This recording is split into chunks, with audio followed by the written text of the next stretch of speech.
Hello friends, good morning. আমি ছাদে এসেছি তোমাদেরকে কয়েন প্লান্টগুলো দেখাবার জন্য।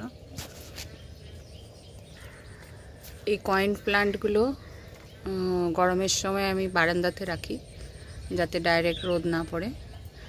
আর আমি অনেক দিন ছাদে এনে রেখেছি যবে থেকে বৃষ্টি শুরু হয়েছে। তো ফ্রেন্ডস, একটা দুটো পাতা ছিল, আর একটাও খালি একটা দুটো পাতা ছিল, পুরো টবটাই ফাঁকা ছিল।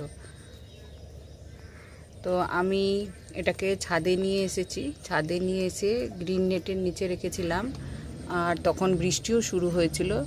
তখন আমি এই একটা দুটো যে পাতা ছিল সেই পাতাগুলোকে পুরো কেটে পরিষ্কার করে দিয়ে সেম মাটিতেই আমি আবার ওগুলোকে বসিয়ে দিয়েছিলাম, আর জল দিয়ে ভর্তি করে দিয়েছিলাম।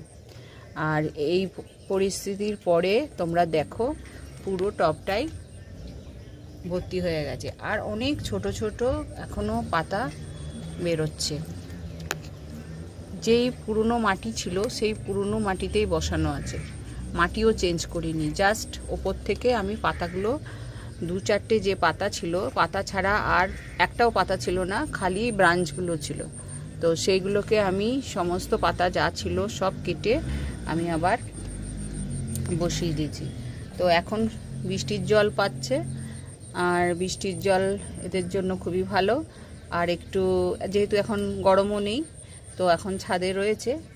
যখন আবার সামনের বছর যখন আবার গ্রীষ্মকাল আসবে, তখন একে আবার আমি বারান্দাতে নিয়ে যাব। তো এখন সারা বর্ষাটা বৃষ্টি পাবে এবং খুব সুন্দরভাবে এটা ভর্তি হয়ে যাবে।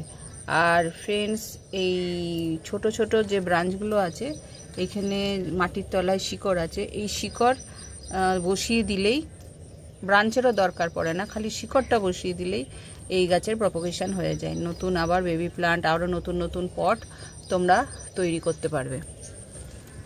তো ভার্মি কম্পোস্ট অনেক আগে দিয়েছিলাম, যখন দেখছিলাম যে একদমই পাতা আসছে না গাছে, দু একটা করে পাতা আসছিল গরমকালটাতে, তখন আমি দেখে ভার্মি কম্পোস্ট দিয়েছিলাম। তখন বারান্দাতেই ছিল। তো তারপরেও দেখছিলাম না যে সেরকম কোনো গ্রোথ আছে, তো সেই মাটিতেই বসানো আছে, আর নতুন করে আমি কোনো খাবার একে দিইনি। তো এই পর্যন্ত আমার গাছগুলো বেশ সুন্দর হয়েছে, আগের থেকে তার চেহারার পরিবর্তন এসেছে। আর আগামী দিনে আরও বৃষ্টির জল পেয়ে আরও এর গ্রোথ আরও ভালো হবে, এটাই কাম্য। তো তোমরা এই প্লান্ট খুব সহজেই করতে পারো। এই গাছ আমার অনেক দিনের, অনেক বছরের। তো আমি এটাকে গরমের সময় একটু শেড প্রোভাইড করি, হালকা ব্রাইট লাইটে দিই। ব্রাইট লাইট বলতে মর্নিংয়ের একদম হালকা লাইট, কিংবা আলো আসছে এরকম জায়গায়, কিন্তু সূর্যের ডাইরেক্ট রশ্মি পড়ছে না, সেরকম জায়গাতে রেখেছি। আর এখন বর্ষাকাল যেহেতু ছাদে রেখেছি, আর এখনও আমার গ্রিন নেটটা টাঙানো আছে, যদি এখন দরকার আর পড়ে না তো আমি গ্রিন নেটটা খুলিনি। এই বর্ষার পরে শীতের পরে আবার যখন গরম পড়বে তখন আমি একে আবার বারান্দাতে নিয়ে যাব। তো আজকে বন্ধুরা তোমাদের সঙ্গে অনেক দিন পর একটা ছোট্ট ভিডিও শেয়ার করলাম। নেক্সট ভিডিওতে আবার তোমাদের সাথে দেখা হবে। By friends.